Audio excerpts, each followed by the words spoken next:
have a training call at 8 o'clock. What am I sharing? I'm sorry, something from yesterday. Your one takeaway from day 2 and the one thing you would like to see change today for yourself. Day 2. Geez, I don't even know. What did we talk about? I have to remember day 2. Day 2, the main thing we talked about was the offer ladder.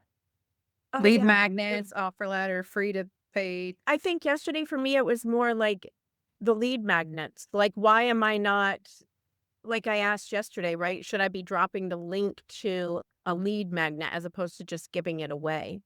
And your answer was yes. And I do have so many good lead magnets that I don't have funnels built for all of them yet. So I think taking from your funnel, just how simple it is, you don't need a lot. You need a good hook, a little bit of information, and then place the button for your lead magnet. I think that was my biggest thing.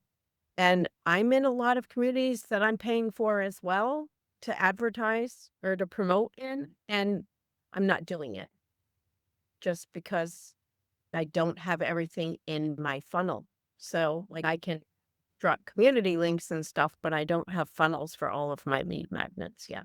I can share one Mhm. of my templates and you just take my stuff out, put your stuff in. That's exactly what I do. And just keep it sustainable and do one a week Cool. because you've already got some you've got. All right. Yeah. And not all my lead magnets work. I have a bunch, but I focus on the 5 or 6 that actually convert. And those are the ones I share the most. Test and see what works the best. Yeah.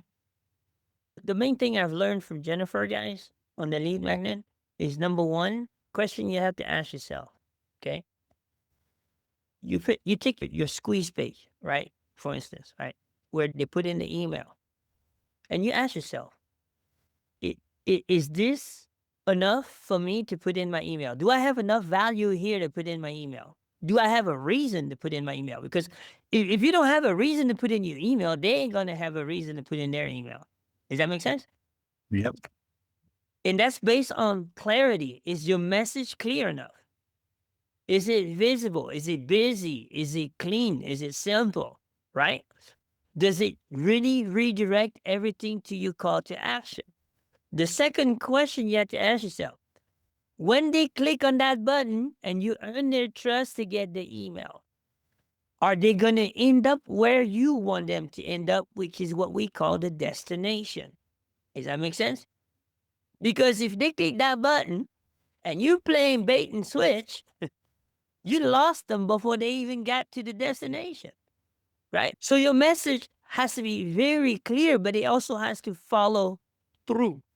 Third question, once they get to the destination, then what?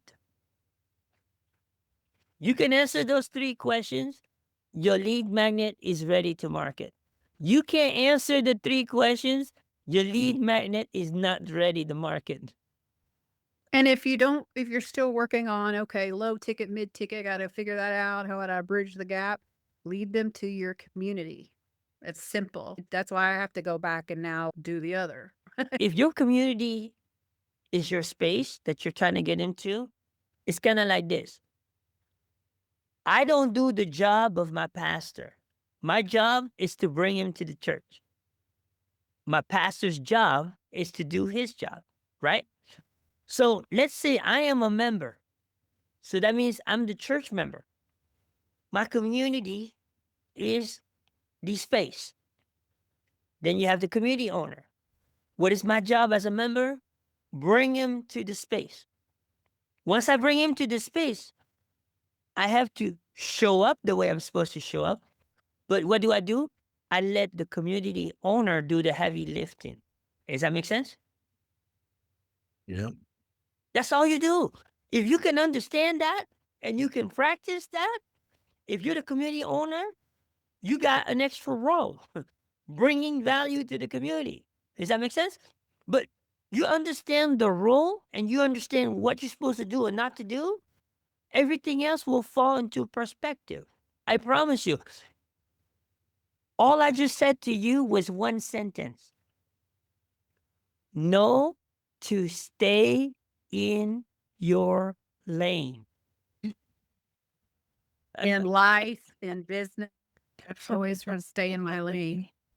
And I'm telling you guys, yes, you can Amen. promote, but also add that value. I'm telling you, I have a couple examples. A girl who somehow got on my email list, have no idea, it had to have been from Facebook or wherever I dropped a lead magnet. And then she was seeing my newsletters. Long story short, she messages me about the program. Is this a scam? Totally skeptical. I responded back to that professionally. Didn't think too much about it. By 2 hours later, she had joined my community. And in about 5 days later, she had bought my program. And I didn't even try to sell it to her, right? She just trusted me, got in my community, probably started watching some things, and it just naturally happened, right? 10. Are we ready to get to the audits? No, I think we got one more person. We got Tracey. What do the Tracey. numbers mean? So Tracey, What the numbers mean? Messing us up with the math. yeah, Tracey, if you don't have a community and you want to get content audited, like videos or posts, then you would put a 10. You would put a 10. Okay. But if you have a community and you want to get your about page and stuff like that audited, you would put a 5. But if you're that kind of person that Okay. like everything, then you would put a 15. Nah. Or you can I'm sit not- on the sideline and learn from everybody else. Does that make sense? Not too big on content. Yeah. Okay. No problem. Yeah. I just opened my community back up. It's Yay! That's Let me awesome. ask you this, Trixie, since you're unmuted, Drop your link. would you be okay to share a takeaway from yesterday? yeah. I think making recurring income off of other people's communities, whether you have a community or not, was a good nugget that I hadn't thought about before yesterday. Awesome. Yeah. Awesome. It's like, why not? I haven't posted it yet, but I just made another $350 from people signing up and other stuff. That's Oh awesome. wow. It is nothing beautiful than that sound that goes cha-ching. I know. Yeah. And me and my But you husband gotta talk. me and my husband have a running joke. We both stay in our own lane.